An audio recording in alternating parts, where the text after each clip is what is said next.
Welcome to income tax session. Today's topic is agricultural income. So here before we get into agricultural income, one should know what actually the agricultural income is all about. So ಅದು agricultural income ಅಂದರೆ ಏನು ಅನ್ನೋದನ್ನ first detail ಆಗಿ ತಿಳ್ಕೊಬೇಕು.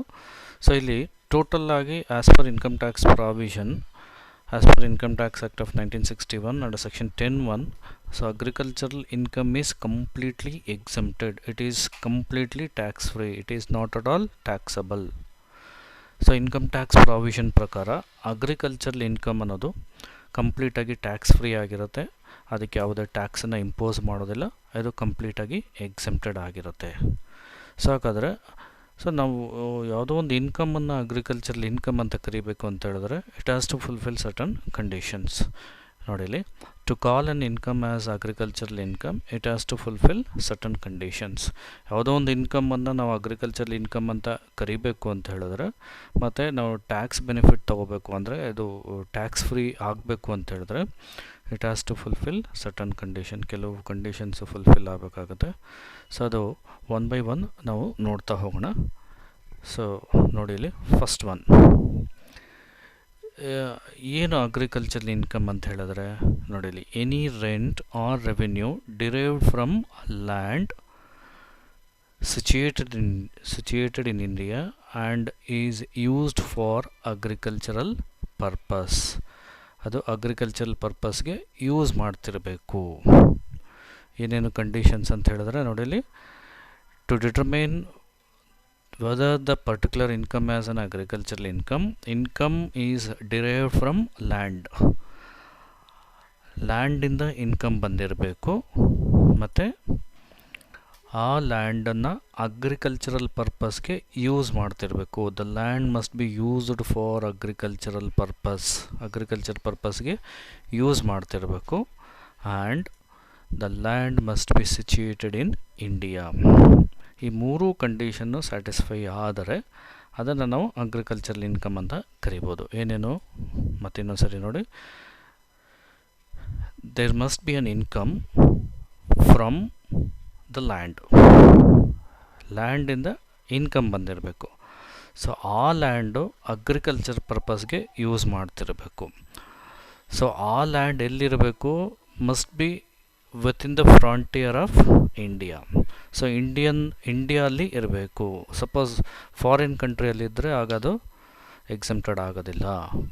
So ಇಂಡಿಯಾಲಿ ಇದ್ದರೆ ಆ land ಮತ್ತು agriculture ಪರ್ಪಸ್ಗೆ ಯೂಸ್ ಮಾಡ್ತಿದ್ರೆ ಮತ್ತು ಆ ಅಗ್ರಿಕಲ್ಚರ್ ಪರ್ಪಸ್ಸಿಂದ ಏನಾದರೂ ಇನ್ಕಮ್ ಬಂದಿದ್ದರೆ ಆಗದು ಟ್ಯಾಕ್ಸ್ ಫ್ರೀ ಆಗುತ್ತೆ.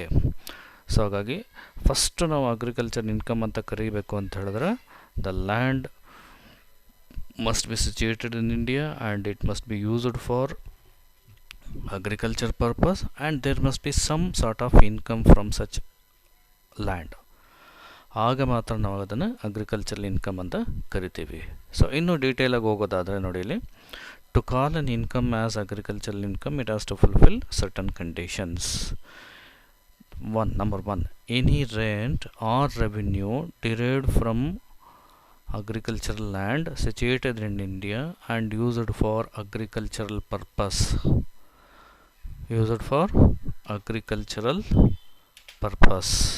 ಅಗ್ರಿಕಲ್ಚರ್ ಪರ್ಪಸ್ಗೆ ಯೂಸ್ ಮಾಡ್ತಿರಬೇಕು. ಇಲ್ಲಿ ರೆವಿನ್ಯೂ ಡಿರೈವ್ಡ್ ಫ್ರಮ್ ಲ್ಯಾಂಡ್ ಅಂತ ಹೇಳಿದ್ರೆ ಕಲ್ಟಿವೇಟರ್ ಓನರ್ ಆಫ್ ಲ್ಯಾಂಡ್ ಏನಿರ್ತಾನೆ ಅವನೇ ಹಿಮ್ಸೆಲ್ಫ್ ಆಗಿ ಅವನೇ ಕಲ್ಟಿವೇಟ್ ಮಾಡ್ತಿರ್ಬೋದು. ಆ ಲ್ಯಾಂಡಿಂದ ಏನಾದರೂ ಇನ್ಕಮ್ ಬಂದಿದ್ದರೆ ಆಗಲೂ ಸಹ ಅಗ್ರಿಕಲ್ಚರಲ್ ಇನ್ಕಮ್ ಆಗುತ್ತೆ. ಅಥವಾ ಎನಿ ರೆಂಟ್ ಅಂತ ಕರಿತೀವಿ. ಇಲ್ಲಿ ಎನಿ ರೆಂಟ್ ಅಂತ ಏನು ಅಂತ ಹೇಳಿದ್ರೆ, ನನ್ನ ಹತ್ರ ಅಗ್ರಿಕಲ್ಚರಲ್ ಲ್ಯಾಂಡ್ ಇದೆ, ನಾನು ಅಗ್ರಿಕಲ್ಚರ್ ಮಾಡೋದಕ್ಕೆ ಆಗ್ತಿಲ್ಲ, ನಾನೇನು ಮಾಡ್ತೀನಿ, ಬೇರೆಯವರಿಗೆ ಬಾಡಿಗೆ ಕೊಟ್ಟಿರ್ತೀನಿ ಆ ಲ್ಯಾಂಡನ್ನು. ಸೊ ಆ ಬೇರೆಯವ್ರಿಗೆ ಬಾಡಿಗೆ ಕೊಟ್ಟಿರೋದ್ರಿಂದ ನನಗೆ ಅವರು ಅಗ್ರಿಕಲ್ಚರ್ ಪರ್ಪಸ್ಗೆ ಯೂಸ್ ಮಾಡ್ತಿದ್ದಾರೆ. ಸೊ ಹಾಗಾಗಿ ನನಗೆ ಅದರಿಂದ ರೆಂಟ್ ಬರ್ತಾ ಇದೆ ಅಂತ ಇಟ್ಕೊಳ್ಳಿ. ಸೊ ಆಗಲೂ ಸಹ ಅದು ಅಗ್ರಿಕಲ್ಚರಲ್ ಇನ್ಕಮೇ ಆಗುತ್ತೆ. ಅದಕ್ಕೆ any rent derived from such agricultural land R any revenue derived from agricultural land directly when the cultivator himself is engaged in cultivation activities, then also it is an agricultural income. ಕಲ್ಟಿವೇಟರೇ ಓನರೇ cultivator ಆಗಿರ್ಬೋದು, ಅಥವಾ owner ಮಾಡ್ತಿಲ್ಲ agricultural activities ಅಂತ ಹೇಳಿದ್ರೆ ಒಂದು ಬಾಡಿಗೆ ಕೊಟ್ಟಿರ್ಬೋದು. ಆ ಬಾಡಿಗೆ ಏನು ಬರ್ತಾ ಇದೆ ಅದು ಸಹ ಅಗ್ರಿಕಲ್ಚರಲ್ ಇನ್ಕಮ್ಮೇ ಆಗುತ್ತೆ. ಅದಕ್ಕೆ ನೋಡಿ ಇಲ್ಲಿ, any rent or revenue derived from agricultural land situated in India and is used for agriculture purpose ಅಂತ ಹೇಳ್ತೀನಿ. ಏನು ಅಗ್ರಿಕಲ್ಚರ್ ಪರ್ಪಸ್ ಅಂದರೆ, at least basic agricultural activities are to be performed on the land. ಆ ಲ್ಯಾಂಡಲ್ಲಿ ಬೇಸಿಕ್ ಅಗ್ರಿಕಲ್ಚರಲ್ ಆ್ಯಕ್ಟಿವಿಟೀಸ್ ಅಂತ ಏನಿರುತ್ತೆ ಅದನ್ನು perform ಮಾಡ್ತಿರಬೇಕು. ಏನು, sowing of seeds ಅಂದರೆ ಬೀಜನ ಬಿತ್ತನೆ ಮಾಡುವಂಥದ್ದಾಗಿರ್ಬೋದು, ಅಥವಾ ಪ್ಲ್ಯಾಂಟಿಂಗ್ ಗಿಡ ನೆಡುವಂಥದ್ದಾಗಿರ್ಬೋದು. ಹಾರ್ವೆಸ್ಟಿಂಗ್ ಅಂತ ಹೇಳಿದ್ರೆ ಕಟಾವು ಮಾಡೋದು, ಅಂದರೆ ಕೊಯ್ಲು ಬಂದಾದಮೇಲೆ ಕಟಾವು ಮಾಡ್ತಾರಲ್ವ, ಅದು ಹಾರ್ವೆಸ್ಟಿಂಗ್ ಮಾಡೋವಂಥದ್ದಾಗಿರ್ಬೋದು. ಇರಿಗೇಷನ್, ಲ್ಯಾಂಡ್ ಇದೆ ಅಂತ ಹೇಳಿದ್ರೆ, ಅದು ಅಗ್ರಿಕಲ್ಚರ್ ಲ್ಯಾಂಡ್ ಇದೆ ಅಂತ ಹೇಳಿದ್ರೆ ಇರಿಗೇಷನ್ ಇರಲೇಬೇಕಾಗುತ್ತೆ. ಅದಕ್ಕೆ ನೀರು ಹಾಯಿಸುವಂಥದ್ದು, ಅದನ್ನೆಲ್ಲ ನಾವು ಇರಿಗೇಷನ್ ಅಂತ ಕರಿತೀವಿ. ಮತ್ತು ಟಿಲ್ಲಿಂಗ್ ಆಫ್ ಲ್ಯಾಂಡ್ ಅಂತ ಹೇಳಿದ್ರೆ ಉಳೋದು ಅಂತ ಹೇಳಿ, ಲ್ಯಾಂಡನ್ನು ಉಳುವಂಥದ್ದು ಅಂಥೇಳಿ. ಸೊ ಇದೆಲ್ಲ ಬೇಸಿಕ್ ಅಗ್ರಿಕಲ್ಚರಲ್ ಆ್ಯಕ್ಟಿವಿಟೀಸ್. ಈ ಅಟ್ಲೀಸ್ಟ್ ಬೇಸಿಕ್ ಅಗ್ರಿಕಲ್ಚರಲ್ ಆ್ಯಕ್ಟಿವಿಟೀಸ್ ಮಾಡ್ತಾ ಆ ಲ್ಯಾಂಡಿಂದ ಏನಾದರೂ ಇನ್ಕಮ್ ಬಂದರೆ ಅದು ಅಗ್ರಿಕಲ್ಚರಲ್ ಇನ್ಕಮ್ ಆಗುತ್ತೆ. Agricultural income is completely tax free ಅಂತ ಕರೆಸ್ಕೋಬೇಕು ಅಂದರೆ ಈ ಫಸ್ಟ್ ಕಂಡೀಷನ್ ಸ್ಯಾಟಿಸ್ಫೈ ಮಾಡಬೇಕು. At least basic agricultural activities are to be performed on the land and the land must be situated in India and there must be some sort of income on the agricultural land. Then the said income is completely exempted or completely tax free. Okay, ಇದು first. ಮತ್ತು ಇದ್ರ ಜೊತೆಗೆ basic agricultural activities ಜೊತೆಗೆ ಪ್ಲ್ಯಾಂಟನ್ನು ಸೇಫಾಗಿ ಇಟ್ಕೋಬೇಕು ಅಂತ ಹೇಳಿದ್ರೆ ಇನ್ನೊಂದು ಕೆಲವು ಸೆಕೆಂಡರಿ ಆ್ಯಕ್ಟಿವಿಟೀಸ್ನ ಸಹ ಮಾಡಬೇಕಾಗತ್ತೆ. ಅದು ಏನು, ಪೆಸ್ಟಿಸೈಡ್ಸ್ನ ಹೊಡೆಯುವಂಥದ್ದಾಗಿರ್ಬೋದು, ಕಳೆ ಕೀಳುವಂಥದ್ದು, ಇದು ಸಹ ಅಗ್ರಿಕಲ್ಚರಲ್ ಆ್ಯಕ್ಟಿವಿಟೀಸೇ. ಇದು primary activities. Sowing of seeds, planting, harvesting, irrigation ಇಲ್ಲೆಲ್ಲ ಸೆಕೆಂಡ್ರಿ ಆ್ಯಕ್ಟಿವಿಟೀಸ್ ಬರುತ್ತೆ. ಅಂದರೆ ಪೆಸ್ಟಿಸೈಡ್ಸ್ ಹೊಡೆಯುವಂಥದ್ದು, ಪ್ಲ್ಯಾಂಟನ್ನು ಸೇಫಾಗಿ ಇಟ್ಕೊಳ್ಳೋದಕ್ಕೆ ಏನೇನು ಪರ್ಫಾರ್ಮ್ ಮಾಡ್ತಾರೆ ಅದು ಸಹ ಅಗ್ರಿಕಲ್ಚರಲ್ ಆ್ಯಕ್ಟಿವಿಟೀಸೇ ಆಗುತ್ತೆ. ಬಟ್ ಸೆಕೆಂಡ್ರಿ ಆ್ಯಕ್ಟಿವಿಟೀಸ್ ಅದನ್ನು ನಾವು ಆ ಲ್ಯಾಂಡಿಂದ ಅಗ್ರಿಕಲ್ಚರಲ್ ಆ್ಯಕ್ಟಿವಿಟೀಸಿಂದ ಏನಾದರೂ ರೆಂಟ್ ಅಥವಾ ರೆವಿನ್ಯೂ ಬಂದರೆ ಅದು ಅಗ್ರಿಕಲ್ಚರಲ್ ಇನ್ಕಮ್ ಆಗುತ್ತೆ. ಓಕೆ, ಸೆಕೆಂಡ್ ಕಂಡೀಷನ್ ಏನು ಅಂತ ನೋಡಿ ಇಲ್ಲಿ. ಕೆಲವೊಂದು ಸರಿ ಅಗ್ರಿಕಲ್ಚರ್ ಪ್ರೊಡ್ಯೂಸ್ ಬಂದಿದ್ದ ತಕ್ಷಣ ಡೈರೆಕ್ಟಾಗಿ ಅದನ್ನು ನಾವು ಸೇಲ್ ಮಾಡೋದಕ್ಕಾಗೋದಿಲ್ಲ, ಫರ್ದರ್ ಪ್ರೋಸೆಸ್ನ ಮಾಡಬೇಕಾಗತ್ತೆ. ನೋಡಿ, any income from such land ಅಂದರೆ ಅಗ್ರಿಕಲ್ಚರ್ ಲ್ಯಾಂಡ್ ಅಂತೇಳಿ, any income from such agriculture land by a process carried on to make the produce fit for the market. ಏನು ಅಗ್ರಿಕಲ್ಚರ್ ಪ್ರೊಡ್ಯೂಸ್ ಬೆಳೆ ಬಂದಿರುತ್ತೆ, ಆ ಬೆಳೆ ಬಂದಾದ ಮೇಲೆ ಅದನ್ನು ಮಾರ್ಕೆಟ್ಗೆ ಸೇಲ್ ಮಾಡಬೇಕಾದ್ರೆ ಏನೇನು ಆ್ಯಕ್ಟಿವಿಟೀಸ್ ಮಾಡ್ತಾರೆ, ಆ ಆ್ಯಕ್ಟಿವಿಟೀಸ್ ಮಾಡೋದ್ರಿಂದ ಏನಾದರೂ ಇನ್ಕಮ್ ಜನರೇಟ್ ಆದರೆ ಅದು ಸಹ ಅಗ್ರಿಕಲ್ಚರಲ್ ಇನ್ಕಮ್ ಆಗುತ್ತೆ. ನೋಡಿ ಇಲ್ಲಿ, ಕಾಫಿ ಕ್ಯೂರಿಂಗ್ ಅಂದರೆ ಬೆಳೆದಾದ್ಮೇಲೆ ಏನು ಮಾಡ್ತಾರೆ, ಅದನ್ನ ಕ್ಯೂರಿಂಗ್ ಮಾಡ್ತಾರೆ, ಅಂದರೆ ಒಣಗಿಸಿ ಬೀಜನ ಎಲ್ಲ ಮಾಡ್ತಾರೆ. ಸೊ ಅದು ಸಹ ಅಗ್ರಿಕಲ್ಚರಲ್ ಆ್ಯಕ್ಟಿವಿಟೀಸೇ. ಮತ್ತು ಕಲರಿಂಗ್ ಆಫ್ ಬೀಟಲ್ ನಟ್, ನೋಡಿ ಇಲ್ಲಿ ಬೀಟಲ್ ನಟ್, ಅಡಿಕೆ ಇದೆಯಲ್ಲ, ಈ ಅಡಿಕೆ ಬೆಳೆದಾದ್ಮೇಲೆ ಆ ಬೀಜನ ಸಪ್ರೇಟ್ ಮಾಡಿ ಆಮೇಲೆ ಏನು ಮಾಡ್ತಾರೆ, ಕಲರಿಂಗ್ ಮಾಡ್ತಾರೆ. ಏನಕ್ಕೆ ಅಂದರೆ ಮಾರ್ಕೆಟ್ಗೆ ಸೇಲ್ ಆಗಲಿ ಅಂತ ಹೇಳಿ, ಅದು ಅಗ್ರಿಕಲ್ಚರಲ್ ಆ್ಯಕ್ಟಿವಿಟೀಸೇ. ಮತ್ತು ಗಿನ್ನಿಂಗ್ ಆಫ್ ಕಾಟನ್ ಅಂತ ಹೇಳಿದ್ರೆ ಬೀಜನ ಕಾಟನಿಂದ ಸಪ್ರೇಟ್ ಮಾಡುವಂಥ ಆ್ಯಕ್ಟಿವಿಟೀಸ್ಗೆ ಗಿನ್ನಿಂಗ್ ಆಫ್ ಕಾಟನ್ ಅಂತ ನಾವು ಕರಿತೀವಿ. ಅದು ಸಹ ಅಗ್ರಿಕಲ್ಚರಲ್ ಆ್ಯಕ್ಟಿವಿಟೀಸೇ ಆಗುತ್ತೆ. ಏನು ಅಗ್ರಿಕಲ್ಚರ್ ಪ್ರೊಡ್ಯೂಸು ಮಾರ್ಕೆಟ್ಗೆ ಸೇಲ್ ಆಗೋದಕ್ಕೆ ಏನೇನು ಆ್ಯಕ್ಟಿವಿಟೀಸ್ ಮಾಡ್ತಾರೆ ಆ ಆ್ಯಕ್ಟಿವಿಟೀಸ್ ಎಲ್ಲನೂ ಅಗ್ರಿಕಲ್ಚರಲ್ ಆ್ಯಕ್ಟಿವಿಟೀಸೇ. ಅದರಿಂದ ಏನಾದರೂ ಇನ್ಕಮ್ ಬಂದರೆ ಅದು ಅಗ್ರಿಕಲ್ಚರಲ್ ಇನ್ಕಮ್ಮೇ ಆಗುತ್ತೆ. ಅದಕ್ಕೆ ನೋಡಿ, curing of coffee, colouring of betel nut, ginning of cotton etcetera. ಇದು ಸೆಕೆಂಡ್ ಕಂಡೀಷನ್ನು. ಫಸ್ಟ್ ಕಂಡೀಷನ್ನು ಡೈರೆಕ್ಟಾಗಿ ಕಲ್ಟಿವೇಷನ್ ಆ್ಯಕ್ಟಿವಿಟೀಸಿಂದ ರೆಂಟ್ ಆಗಿರ್ಬೋದು ಅಥವಾ ರೆವಿನ್ಯೂ ಜನರೇಟ್ ಆಗಿರ್ಬೋದು.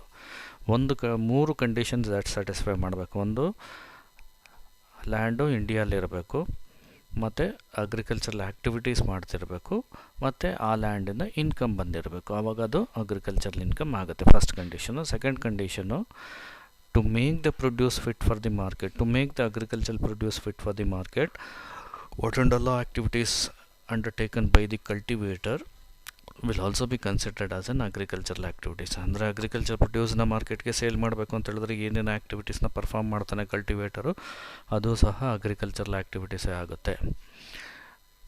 Second condition. ಥರ್ಡ್ ಕಂಡೀಷನ್ ಅಂದರೆ any income from form house is also agricultural income if following conditions are satisfied. ಅಂದರೆ form ಹೌಸಿಂದ ಏನಾದರೂ income ಬರ್ತಿದ್ರೆ, ಅಂದರೆ ಕಲ್ಟಿವೇಟರ್ಗೆ ಏನಾಗ್ತಾರೆ, ನಾರ್ಮಲ್ ಆಗಿ ಅವನು ಈಗ ಓನರ್ ಆಫ್ ಲ್ಯಾಂಡ್ ಇರ್ತಾನಲ್ವ, ಅವನೇನು ಮಾಡ್ತಾನೆ, ಕೆಲವೊಂದು ಸರಿ ಫಾರ್ಮ್ ಹೌಸನ್ನು ಸೇರಿ ಅವನು ಬಾಡಿಗೆ ಕೊಟ್ಟಿರ್ತಾನೆ. ಫಾರ್ಮ್ ಹೌಸು ಮತ್ತು ಅಗ್ರಿಕಲ್ಚರ್ ಲ್ಯಾಂಡ್ ಸಪ್ರೇಟಾಗಿ ಬಾಡಿಗೆ ಕೊಟ್ಟಿರ್ತಾನೆ. ಸೊ ಹಾಗಾಗಿ ಫಾರ್ಮ್ ಹೌಸಿಂದ ಏನಾದರೂ ಇನ್ಕಮ್ ಜನರೇಟ್ ಬರ್ತಿದ್ರೆ ಆ ಇನ್ಕಮ್ ಸಹ ಅಗ್ರಿಕಲ್ಚರಲ್ ಇನ್ಕಮ್ ಅಂತಲೇ ಟ್ರೀಟ್ ಮಾಡಬೇಕು, provided it has to fulfil certain conditions. ನೋಡಿ, ಫಾರ್ಮ್ ಹೌಸ್ ಅಂದರೆ ನೋಡಿ ಈ ರೀತಿ ಇರುತ್ತೆ. ಫಾರ್ಮ್ ಹೌಸ್ ಇದು ನಮ್ಮ ನಾರ್ಮಲ್ ಆಗಿ ವಿಲೇಜಲ್ಲಿ ಇರುವಂಥ ಫಾರ್ಮ್ ಹೌಸ್. ಮನೆ ಮತ್ತು ಸ್ಟೋರ್ ಹೌಸ್ ಎಲ್ಲ ಒಂದೇ. ನೋಡಿ, ಅದು ಅಗ್ರಿಕಲ್ಚರ್ ಲ್ಯಾಂಡ್ ಇದೆ. ಇಲ್ಲಿ ಅಗ್ರಿಕಲ್ಚರ್ ಲ್ಯಾಂಡ್ ಪಕ್ಕದಲ್ಲೇ ಒಂದು ಫಾರ್ಮ್ ಹೌಸ್ ಅಂತೇಳಿ ಮಾಡ್ಕೊಂಡಿದ್ದಾರೆ.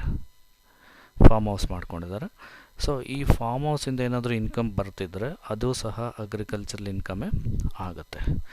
ಆ ಫಾರ್ಮ್ ಹೌಸ್ ಇನ್ಕಮನ್ನು ಅಗ್ರಿಕಲ್ಚರಲ್ ಇನ್ಕಮ್ ಅಂತ ಕರಿಬೇಕು ಅಂತ ಹೇಳಿದ್ರೆ ಕೆಲವು ಕಂಡೀಷನ್ಸು ಸ್ಯಾಟಿಸ್ಫೈ ಮಾಡಬೇಕು. ನೋಡಿ, ಇಲ್ಲಿ the building is occupied by cultivator or receiver of rent. ಆ ಬಿಲ್ಡಿಂಗ್ ಯಾರು ಆಕ್ಯುಪೈ ಮಾಡ್ಕೊಂಡಿರಬೇಕು? ಕಲ್ಟಿವೇಟರ್ ಆಕ್ಯುಪೈ ಮಾಡ್ಕೊಂಡಿರ್ಬೋದು ಅಥವಾ ರಿಸೀವರ್ ಆಫ್ ರೆಂಟ್ ಅಂದರೆ ಓನರೇ ಆಕ್ಯುಪೈ ಮಾಡ್ಕೊಂಡಿರಬಹುದು. ಸೊ ಒಂದು ಕಂಡೀಷನ್ನು, ಒಂದು ಕಲ್ಟಿವೇಟರ್ ಆಕ್ಯುಪೈ ಮಾಡ್ಕೊಂಡಿರಬೇಕು ಅಥವಾ ಓನರ್ ಆಕ್ಯುಪೈ ಮಾಡ್ಕೊಂಡಿರಬೇಕು ಆ ಬಿಲ್ಡಿಂಗನ್ನು. ಮತ್ತಿನ್ನೊಂದು, the building is situated on or in the immediate vicinity of the agricultural land. Agricultural land ಅಂತ ಏನು ಇದೆ, ಆ ಅಗ್ರಿಕಲ್ಚರ್ ಲ್ಯಾಂಡ್ ಪಕ್ಕದಲ್ಲೇ ಇರಬೇಕು ಆ ಬಿಲ್ಡಿಂಗ್, ಫಾರ್ಮ್ ಹೌಸು. ಅಥವಾ ಅಗ್ರಿಕಲ್ಚರ್ ಲ್ಯಾಂಡ್ ಒಳಗಡೆ ಇದ್ರೂ ಅದು ಫಾರ್ಮ್ ಹೌಸ್ ಅಂತ ಕರೆಸ್ಕೊಳ್ಳುತ್ತೆ, ಮತ್ತು ಅದನ್ನು ಅಗ್ರಿಕಲ್ಚರಲ್ ಇನ್ಕಮ್ ಅಂತಲೇ ಟ್ರೀಟ್ ಮಾಡ್ತಾರೆ. ನೋಡಿ, ಇಲ್ಲಿ ಏನಾಗಿದೆ, ಅಗ್ರಿಕಲ್ಚರ್ ಪರ್ಫಾರ್ಮ್ ಮಾಡ್ತಿರೋದು ಅಲ್ಲಿ ಹೊರಗಡೆ ಇದೆ, ಈ ಲ್ಯಾಂಡ್ ಸಪ್ರೇಟಾಗಿದೆ. ಇದು ಫಾರ್ಮ್ ಹೌಸು ಸಪ್ರೇಟಾಗಿದೆ. ಇಲ್ಲಿ ಅಗ್ರಿಕಲ್ಚರ್ ಲ್ಯಾಂಡ್ ಪಕ್ಕದಲ್ಲೇ ಇದೆ. ಅದಕ್ಕೆ ಇಮ್ಮಿಡಿಯೇಟ್ ವಿಸಿನಿಟಿ, ಪಕ್ಕದಲ್ಲೇ ಇರಬೇಕು. ವಿಸಿನಿಟಿ ಅಂದರೆ ಪಕ್ಕದಲ್ಲಿ ಇರಬೇಕು. ಆ ಫಾರ್ಮ್ ಹೌಸು ಅಗ್ರಿಕಲ್ಚರ್ ಲ್ಯಾಂಡ್ ಪಕ್ಕದಲ್ಲಿ ಅಥವಾ ಅಗ್ರಿಕಲ್ಚರ್ ಲ್ಯಾಂಡಲ್ಲೇ ಇದ್ದರೂ ಸಹ ಅದು ಅಗ್ರಿಕಲ್ಚರಲ್ ಇನ್ಕಮ್ ಆಗುತ್ತೆ. ಮತ್ತು ಆ ಫಾರ್ಮ್ ಹೌಸ್ ಏನಿದೆ, the building must have been used as dwelling or store house or out house. ಅದನ್ನು ಸ್ವಂತಕ್ಕೆ, ಡ್ವೆಲ್ಲಿಂಗ್ ಅಂತ ಹೇಳಿದ್ರೆ ಸ್ವಂತ ವಾಸಕ್ಕೆ ಯೂಸ್ ಮಾಡ್ತಿರ್ಬೋದು, ಅಥವಾ ಸ್ಟೋರ್ ಹೌಸ್ ಆಗಿ ಅದನ್ನು ಯೂಸ್ ಮಾಡ್ತಿರ್ಬೋದು. ಸ್ಟೋರ್ ಹೌಸ್ ಅಂದರೆ ಅಗ್ರಿಕಲ್ಚರ್ ಪ್ರೊಡ್ಯೂಸ್ ಏನಿರುತ್ತೆ ಅದನ್ನು ಸ್ಟೋರ್ ಮಾಡ್ಕೊಳ್ಳೋದಕ್ಕೆ ಆ ಹೌಸನ್ನು ಯೂಸ್ ಮಾಡ್ತಿರ್ಬೋದು. ಅಥವಾ ಔಟ್ ಹೌಸ್ ಅಂದರೆ ಮನೆ ಇರುತ್ತೆ ಹೊರಗಡೆ ಎಲ್ಲೋ, ಸಿಟಿಯಲ್ಲೆಲ್ಲ ಇರುತ್ತೆ. ಏನಾದರೂ ಇಲ್ಲಿ ಅಗ್ರಿಕಲ್ಚರ್ ಆ್ಯಕ್ಟಿವಿಟೀಸ್ಗೆ ಅಂತೇಳಿ ಬಂದಾಗ ಅಲ್ಲಿ ಸ್ಟೇ ಮಾಡೋದಕ್ಕೋಸ್ಕರ ಅದನ್ನು ಔಟ್ ಹೌಸ್ ಆಗಿ ಅವರು ಯೂಸ್ ಮಾಡ್ತಿರ್ಬೋದು. ಸೊ ಅದರಿಂದ ಏನಾದರೂ ಇನ್ಕಮ್ ಜನರೇಟ್ ಆಗ್ತಿದ್ರೆ ಅದು ಸಹ ಅಗ್ರಿಕಲ್ಚರಲ್ ಇನ್ಕಮ್ಮೇ ಆಗುತ್ತೆ. ಮತ್ತು ಇನ್ನೊಂದು ಕಂಡೀಷನ್ ಏನು ಅಂತ ಹೇಳಿದ್ರೆ, ಆ ಫಾರ್ಮ್ ಹೌಸು ನಾನ್ ಅರ್ಬನ್ ಏರಿಯಲ್ಲಿ ಇರಬೇಕಾಗತ್ತೆ. Agriculture land farm house non urban ಏರಿಯಲ್ಲಿ ಇದ್ದರೆ ಮಾತ್ರ ಆವಾಗ ಅದು ಅಗ್ರಿಕಲ್ಚರಲ್ ಇನ್ಕಮ್ ಅಂತ ಕರೆಸ್ಕೊಳ್ಳುತ್ತೆ. ಸಪೋಸ್ ಅರ್ಬನ್ ಏರಿಯಲ್ಲಿದ್ದರೆ ಅದು ಅಗ್ರಿಕಲ್ಚರಲ್ ಇನ್ಕಮ್ ಅಂತೇಳಿ ಕರೆಸ್ಕೊಳ್ಳೋದಿಲ್ಲ. ಸೊ ಅದಕ್ಕೆ 10,000 ಪಾಪ್ಯುಲೇಷನ್ಗಿಂತ ಕಡಿಮೆ ಇರಬೇಕು, ಮತ್ತು ಮುನ್ಸಿಪಾಲಿಟಿ ಲಿಮಿಟ್ಗೆ ಬರಬಾರ್ದು ಅಂತ ಈ ಕಂಡೀಷನ್ಸ್ ಇದೆ. ಅದು ನಾನ್ ಅರ್ಬನ್ ಏರಿಯಾ ಅಂತ ಟ್ರೀಟ್ ಮಾಡಬೇಕು ಅಂತ ಹೇಳಿದ್ರೆ ಸಿಂಪಲ್ಲಾಗಿ ನೀವು must have been situated in non urban ಏರಿಯಲ್ಲಿ ಸಿಚುಯೇಟ್ ಆಗಿದ್ರೆ ಮಾತ್ರ ಅದು ಅಗ್ರಿಕಲ್ಚರಲ್ ಇನ್ಕಮ್ ಅಂಥೇಳಿ ಆಗುತ್ತೆ. ಈ ಮೂರು ಕಂಡೀಷನ್ ಸ್ಯಾಟಿಸ್ಫೈ ಮಾಡಿದ್ರೆ ನಾವು ಅದನ್ನು ಅಗ್ರಿಕಲ್ಚರಲ್ ಇನ್ಕಮ್ ಅಂತ ಕರಿತೀವಿ. ನೋಡಿ, ಇಲ್ಲಿ ಟೈಪ್ಸ್ ಆಫ್ ಅಗ್ರಿಕಲ್ಚರಲ್ ಇನ್ಕಮ್ ಆಗಲೇ ಹೇಳಿದೆ. Any rent or revenue, rent ಆದರೂ ಬಾಡಿಗೆಗಾದರೂ ಕೊಟ್ಟಿರ್ಬೋದು ಅಥವಾ ಓನರೇ ಕಲ್ಟಿವೇಷನ್ ಮಾಡ್ತಿರ್ಬೋದು. Any rent or revenue. Cultivation of land mandatory, cultivate ಮಾಡ್ತಿರ್ಬೇಕು ಲ್ಯಾಂಡನ್ನು. ಇನ್ಕಮ್ ಫ್ರಮ್ ಪ್ರೋಸೆಸ್ ಅಂದರೆ ಸೆಕೆಂಡ್ರಿ, ಇದು ಪ್ರೊಡ್ಯೂಸು ಫಿಟ್ ಮಾರ್ಕೆಟ್ಗೆ ಸೇಲ್ ಆಗೋದಕ್ಕೆ ಏನೇನು ಮಾಡ್ತಾರೆ ಅದು ಸಹ ಅಗ್ರಿಕಲ್ಚರಲ್ ಆ್ಯಕ್ಟಿವಿಟೀಸ್ ಆಗುತ್ತೆ. ಪ್ರೋಸೆಸ್ ಅಂತ ಹೇಳಿದ್ರೆ ಸೆಕೆಂಡ್ರಿ ಆ್ಯಕ್ಟಿವಿಟೀಸ್, ಆಗಲೇ ಹೇಳಿದ್ನಲ್ಲ, ಕಳೆ ಕೀಳುವಂಥದ್ದು ಮತ್ತು ಪೆಸ್ಟಿಸೈಡ್ಸ್ನ ಹೊಡೆಯುವಂಥದ್ದು, ಇದೆಲ್ಲನೂ ಅಗ್ರಿಕಲ್ಚರಲ್ ಆ್ಯಕ್ಟಿವಿಟೀಸೇ ಆಗುತ್ತೆ. Income from let out agricultural house property, ಅದೇ ಫಾರ್ಮ್ ಹೌಸ್ ಹೇಳಿದ್ನಲ್ಲ, ಅದು ಫಾರ್ಮ್ ಹೌಸ್ ಏನಾದರೂ ಬಾಡಿಗೆ ಕೊಟ್ಟಿದ್ರೆ ಅದು ಸಹ ಅಗ್ರಿಕಲ್ಚರಲ್ ಇನ್ಕಮ್ ಆಗುತ್ತೆ. ಸೊ ಇಲ್ಲಿ ನೋಡಿ ಯಾವುದ್ಯಾವುದು ಅಗ್ರಿಕಲ್ಚರಲ್ ಇನ್ಕಮ್ ಅಂತ ಕರೆಸ್ಕೊಳ್ಳುತ್ತೆ ಅಂತ ಹೇಳಿ ಒನ್ ಬೈ ಒನ್ ಚೆಕ್ ಮಾಡ್ತಾ ಬನ್ನಿ. Income from sale of replanted trees, ಮತ್ತೆ ಇನ್ನು ಹೊಸದಾಗಿ ಪ್ಲಾಂಟ್ ಮಾಡಿರುವಂಥ ಟ್ರೀಸನ್ನು ಏನಾದರೂ ಸೇಲ್ ಮಾಡಿದ್ರೆ ಅದು ಅಗ್ರಿಕಲ್ಚರಲ್ ಇನ್ಕಮ್ಮೇ ಆಗುತ್ತೆ. ಅಗ್ರಿಕಲ್ಚರ್ ಲ್ಯಾಂಡಿಂದ ಏನಾದರೂ ರೆಂಟನ್ನು ರಿಸೀವ್ ಮಾಡ್ಕೋತಿದ್ರೆ ಅದು ಅಗ್ರಿಕಲ್ಚರಲ್ ಇನ್ಕಮ್ ಆಗುತ್ತೆ. ಮತ್ತು income from growing flowers and creepers, flowers and ಕ್ರೀಪರ್ಸ್ನ ಏನಾದರೂ ಬೆಳೀತಿದ್ರೆ ಅದರಿಂದ ಏನಾದರೂ ಇನ್ಕಮ್ ಬರ್ತಿದ್ರೆ ಅದು ಸಹ ಅಗ್ರಿಕಲ್ಚರಲ್ ಇನ್ಕಮ್ಮೇ ಆಗುತ್ತೆ. ಮತ್ತು ಇನ್ನೊಂದು ಪಾಯಿಂಟ್ ನೋಡಿದ್ದು, share of profit of a partner from a firm engaged in agricultural operation. ಯಾವುದೋ ಒಂದು ಪಾರ್ಟ್ನರ್ಶಿಪ್ ಫರ್ಮ್ ಅಂತೇಳಿ ಮಾಡಿಕೊಂಡವರು ಅಗ್ರಿಕಲ್ಚರಲ್ ಆ್ಯಕ್ಟಿವಿಟೀಸ್ನ ಮಾಡಿ ಅದರಿಂದ ಏನು ಇನ್ಕಮ್ ಬಂದಿರುತ್ತೆ ಆ ಇನ್ಕಮನ್ನು ಪಾರ್ಟ್ನರ್ಸು ಶೇರ್ ಮಾಡ್ಕೋತಾರಲ್ಲ ಪ್ರಾಫಿಟನ್ನು, ಆ ಪ್ರಾಫಿಟ್ ಸಹ ಅಗ್ರಿಕಲ್ಚರಲ್ ಇನ್ಕಮ್ಮೇ. Share of profit of a partner from a firm engaged in agricultural operation. Agricultural ಆಪರೇಷನಲ್ಲಿ ಇನ್ವಾಲ್ವ್ ಆಗಿರುವಂಥ ಪಾರ್ಟ್ನರ್ಶಿಪ್ ಫಾರ್ಮ್ ಏನು ಪ್ರಾಫಿಟ್ ಬಂದಿರುತ್ತೆ ಆ ಪ್ರಾಫಿಟನ್ನು ಎಲ್ಲ ಪಾರ್ಟ್ನರ್ಸು ಶೇರ್ ಮಾಡ್ಕೋತಾರಲ್ಲ, ಆ ಶೇರ್ ಆಫ್ ಪ್ರಾಫಿಟ್ ಸಹ ಅಗ್ರಿಕಲ್ಚರಲ್ ಇನ್ಕಮ್ ಆಗುತ್ತೆ. Then interest on capital received by a partner from a firm engaged in agricultural operation. Capital contribute ಮಾಡಿರ್ತಾನಲ್ಲ ಪಾರ್ಟ್ನರು, ಏನು ಕ್ಯಾಪಿಟಲ್ ಕಾಂಟ್ರಿಬ್ಯೂಟ್ ಮಾಡಿರ್ತಾನೆ ಅದಕ್ಕೆ ಅವನು ಏನು ಇಂಟ್ರೆಸ್ಟ್ನ ರಿಸೀವ್ ಮಾಡ್ಕೋತಿರ್ತಾನೆ ಅದು ಸಹ ಅಗ್ರಿಕಲ್ಚರಲ್ ಇನ್ಕಮ್ಮೇ ಆಗುತ್ತೆ, ಅಗ್ರಿಕಲ್ಚರಲ್ ಆಪರೇಷನ್ ಆಗುತ್ತೆ. Then income derive from sale of seeds, ಅಂದರೆ ಬೆಳೆ ಬಂದಾದಮೇಲೆ ಸೀಡ್ಸ್ನ ಸೇಲ್ ಮಾಡ್ತಾರಲ್ವ ಮತ್ತು ಫರ್ದರ್ ಪ್ರೋಸೆಸ್ಗೋಸ್ಕರ, ಅದು ಸಹ ಅಗ್ರಿಕಲ್ಚರಲ್ ಇನ್ಕಮ್ ಆಗುತ್ತೆ. ಹಾಗಾದರೆ ಯಾವುದಾದ್ರು ನಾನ್ ಅಗ್ರಿಕಲ್ಚರಲ್ ಇನ್ಕಮ್, ಯಾವುದಾದ್ರು ಅಗ್ರಿಕಲ್ಚರಲ್ ಇನ್ಕಮ್ ಅಲ್ಲ ನೋಡಿ, ಯಾವುದಾದ್ರು ಅಗ್ರಿಕಲ್ಚರಲ್ ಇನ್ಕಮ್ ಅಲ್ಲ. ಇನ್ಕಮ್ ಫ್ರಮ್ ಪೌಲ್ಟ್ರಿ ಫಾರ್ಮಿಂಗ್, ಕೋಳಿ ಸಾಕಾಣಿಕೆ ಇದೆಯಲ್ಲ ಅದು ಅಗ್ರಿಕಲ್ಚರ್ ಇನ್ಕಮ್ ಅಲ್ಲ.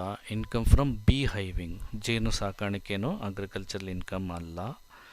Income from sale of spontaneously grown trees, ಅಂದರೆ ನೀವು ರೋಡ್ ಪಕ್ಕದಲ್ಲಿ ನೋಡಿರ್ಬೋದು ಸುಮಾರು ಟ್ರೀಸು ಆದಷ್ಟು ಕತೆ ಬೆಳ್ಕೊಂಡಿರುತ್ತೆ, ಆ ಟ್ರೀಸ್ನ ಅಥವಾ ಅದರಿಂದ ಬರುವಂಥ ಪ್ರೊಡ್ಯೂಸನ್ನು ಸೇಲ್ ಮಾಡಿದಾಗ ಬಂದಂಥ ಇನ್ಕಮ್ಮು ಅಗ್ರಿಕಲ್ಚರ್ ಇನ್ಕಮ್ ಆಗೋದಿಲ್ಲ. ಯಾಕೆ ಅಂತ ಹೇಳಿದ್ರೆ ಬೇಸಿಕ್ ಅಗ್ರಿಕಲ್ಚರ್ ಆಕ್ಟಿವಿಟೀಸು ಇನ್ವಾಲ್ವ್ ಆಗಿರೋದಿಲ್ಲ, ಆದಷ್ಟು ಕದೆ ಬೆಳ್ಕೊಂಡಿರುತ್ತೆ. ಸ್ಪಾಂಟೇನಿಯಸ್ಲಿ ಗ್ರೋನ್ ಟ್ರೀಸ್ ಅಂದರೆ ಆದಷ್ಟು ಕದೆ ಬೆಳ್ಕೊಂಡಿರುವಂಥ ಟ್ರೀಸ್ ಅಂಥೇಳಿ. ರೋಡ್ ಪಕ್ಕದಲ್ಲಿ ಈಗ ಫಾರ್ ಎಕ್ಸಾಂಪಲ್ ರೋಡ್ ಪಕ್ಕದಲ್ಲಿ ಯಾವುದೋ ಒಂದು ಮಾವಿನ ಮರ ಇದೆ, ಆದಷ್ಟು ಕದೆಗೆ ಏನೂ ಅಗ್ರಿಕಲ್ಚರಲ್ ಆ್ಯಕ್ಟಿವಿಟೀಸ್ ಮಾಡಿರಲಿಲ್ಲ, ಪರ್ಫಾರ್ಮ್ ಮಾಡಿರಲಿಲ್ಲ, ಆದಷ್ಟು ಕದೆ ಬೆಳ್ಕೊಂಡಿದೆ ಮತ್ತು ಅದರಲ್ಲಿ ಬಂದಂಥ ಮಾವಿನ ಹಣ್ಣನ್ನು ಸೇಲ್ ಮಾಡಿದಾಗ ಬಂದಂಥ ಇನ್ಕಮ್ಮು ಅಗ್ರಿಕಲ್ಚರಲ್ ಇನ್ಕಮ್ ಆಗೋದಿಲ್ಲ. ಯಾಕೆ ಅಂತ ಹೇಳಿದ್ರೆ due to absence of basic agricultural activities, ಅದರಲ್ಲಿ ಯಾವುದೇ ಅಗ್ರಿಕಲ್ಚರಲ್ ಆ್ಯಕ್ಟಿವಿಟೀಸು ಮಾಡಿರೋದಿಲ್ಲ, ಹಾಗಾಗಿ ಅದು ಅಗ್ರಿಕಲ್ಚರಲ್ ಇನ್ಕಮ್ ಅಲ್ಲ. Then income from dairy farming, ಹಸು ಸಾಕಾಣಿಕೆ ಇದೆಯಲ್ಲ ಅದು ಅಗ್ರಿಕಲ್ಚರಲ್ ಇನ್ಕಮ್ ಅಲ್ಲ. ಪರ್ಚೇಸ್ ಆಫ್ ಸ್ಟ್ಯಾಂಡಿಂಗ್ ಕ್ರಾಪ್, ಅಂದರೆ ಬೆಳೆದು ನಿಂತಿರುವಂಥ ಬೆಳೆನ ಪರ್ಚೇಸ್ ಮಾಡ್ತಾರಲ್ವ ಅದು ಅಗ್ರಿಕಲ್ಚರಲ್ ಇನ್ಕಮ್ ಅಲ್ಲ. ಅವರೇನಕ್ಕೆ ಪರ್ಚೇಸ್ ಮಾಡ್ತಾರೆ ಅಂದರೆ ಮತ್ತೆ ಅದನ್ನು ಸೇಲ್ ಮಾಡಿ ಪ್ರಾಫಿಟ್ ಮಾಡ್ಕೋತಾರೆ, ಬಟ್ ಯಾಕೆ ಅದು ಅಗ್ರಿಕಲ್ಚರಲ್ ಇನ್ಕಮ್ ಅಲ್ಲ. ಏನು ಅವನು ಪರ್ಚೇಸ್ ಮಾಡಿದಾಗ ಮೇಯ್ನ್ ಕಲ್ಟಿವೇಟರ್ ರಿಸೀವ್ ಮಾಡ್ಕೊತಾನೆ ಅದು ಅಮೌಂಟು, ಅವನಿಗೆ ಅಗ್ರಿಕಲ್ಚರಲ್ ಇನ್ಕಮ್ ಆಗುತ್ತೆ. ಬಟ್ ಪರ್ಚೇಸರ್ಗೆ ಸ್ಟ್ಯಾಂಡಿಂಗ್ ಕ್ರಾಪ್ ಪರ್ಚೇಸ್ ಮಾಡ್ತಿರ್ತಾನಲ್ಲ ಅವನಿಗೆ ಅದು ಅಗ್ರಿಕಲ್ಚರಲ್ ಇನ್ಕಮ್ ಆಗೋದಿಲ್ಲ. ಯಾಕೆಂದರೆ ಬೆಳೆದು ನಿಂತಿರುವ ಕ್ರಾಪ್ ಅದು ಅವನು ಏನೂ ಅಗ್ರಿಕಲ್ಚರಲ್ ಆ್ಯಕ್ಟಿವಿಟೀಸ್ ಮಾಡಿರೋದಿಲ್ಲ, ಹಾಗಾಗಿ ಅದು ಅಗ್ರಿಕಲ್ಚರಲ್ ಇನ್ಕಮ್ ಅಲ್ಲ ಅವನಿಗೆ, ಪರ್ಚೇಸರ್ಗೆ. ಬಟ್ ಸೆಲ್ಲರ್ಗೆ ಅದು ಅಗ್ರಿಕಲ್ಚರಲ್ ಇನ್ಕಮು, ಪರ್ಚೇಸರ್ಗೆ ಅದು ಅಗ್ರಿಕಲ್ಚರಲ್ ಇನ್ಕಮ್ ಅಲ್ಲ. Then dividend paid by a company out of its agricultural income. ಏನು ಅಗ್ರಿಕಲ್ಚರಲ್ ಇನ್ಕಮ್ ಬಂದಿದೆ ಕಂಪನಿಗೆ, ಆ ಅಗ್ರಿಕಲ್ಚರಲ್ ಇನ್ಕಮ್ಮಲ್ಲಿ ಶೇರ್ ಹೋಲ್ಡರ್ಸ್ಗೆ ಡಿವಿಡೆಂಡನ್ನು ಪೇ ಮಾಡ್ತಾರಲ್ವ, ಅದು ಅಗ್ರಿಕಲ್ಚರಲ್ ಇನ್ಕಮ್ ಆಗೋದಿಲ್ಲ. ಮತ್ತು income of salt produced by flooding ಆದಾಗ, ಅಂದರೆ ಸಮುದ್ರದಲ್ಲಿ ಸಾಲ್ಟನ್ನು ಪ್ರೊಡ್ಯೂಸ್ ಮಾಡ್ತಾರಲ್ವ, ಅದು ಸಹ ಅಗ್ರಿಕಲ್ಚರಲ್ ಇನ್ಕಮ್ ಆಗೋದಿಲ್ಲ. ರಾಯಲ್ಟಿ ಇನ್ಕಮ್ ಫ್ರಮ್ ಮೈನಿಂಗ್ ಆ್ಯಕ್ಟಿವಿಟೀಸಲ್ಲಿ ಏನು ರಾಯಲ್ಟಿ ರಿಸೀವ್ ಮಾಡ್ಕೋತಾರೆ ಅದು ಅಗ್ರಿಕಲ್ಚರ್ ಇನ್ಕಮ್ ಅಲ್ಲ. Income from butter and cheese making, ಬೆಣ್ಣೆ ಮತ್ತು ಚೀಸ್ ಮಾಡ್ತಾರಲ್ವ, ಅದರಲ್ಲಿ ಬಂದಂಥ ಇನ್ಕಮ್ ಸಹ ಅಗ್ರಿಕಲ್ಚರ್ ಇನ್ಕಮ್ ಆಗೋದಿಲ್ಲ. Then receipts from T V serial shooting in farm house is not a agricultural income. ಈಗ ಫಾರ್ಮ್ ಹೌಸ್ ಇದೆ, ಆ ಫಾರ್ಮ್ ಹೌಸನ್ನ ಟಿ ವಿ ಸೀರಿಯಲ್ಗೆ ಅಂಥೇಳಿ ಟಿ ವಿ ಸೀರಿಯಲ್ ಶೂಟಿಂಗ್ಗೆ ಅಂಥೇಳಿ ಬಾಡಿಗೆ ಕೊಡ್ತಾರೆ ಅಂತ ಇಟ್ಕೊಳ್ಳಿ. ಆ ಬಂದಂಥ ಬಾಡಿಗೆ ಅಗ್ರಿಕಲ್ಚರಲ್ ಇನ್ಕಮ್ ಆಗೋದಿಲ್ಲ. Receipts from T V serial shooting in farm house is not agricultural income. So with this I conclude agricultural income. So main ನಾವು ತಿಳ್ಕೊಬೇಕಾಗಿರೋದು ಅಗ್ರಿಕಲ್ಚರಲ್ ಇನ್ಕಮ್, ಇದು ಅಗ್ರಿಕಲ್ಚರಲ್ ಇನ್ಕಮ್ ಅಲ್ವೋ ಅನ್ನೋದಕ್ಕೆ ಬೇಸಿಕ್ ಒಂದು ಲ್ಯಾಂಡು ಇಂಡಿಯಾಲಿರಬೇಕು, ಮತ್ತು ಆ ಲ್ಯಾಂಡು ಅಗ್ರಿಕಲ್ಚರ್ ಪರ್ಪಸ್ಗೆ use ಮಾಡ್ತಿರಬೇಕು, ಮತ್ತು ಆ ಅಗ್ರಿಕಲ್ಚರ್ ಲ್ಯಾಂಡಿಂದ ಇನ್ಕಮ್ ಬಂದಿರಬೇಕು. ಹಾಗಿದ್ದರೆ ಮಾತ್ರ ಅದು ನಾವು ಅಗ್ರಿಕಲ್ಚರಲ್ ಇನ್ಕಮ್ ಅಂತ ಕರಿತೀವಿ. ಅದು ಟ್ಯಾಕ್ಸಬಲ್ ಅಲ್ಲ, completely exempted. Thank you. With this I conclude this session. Thank you.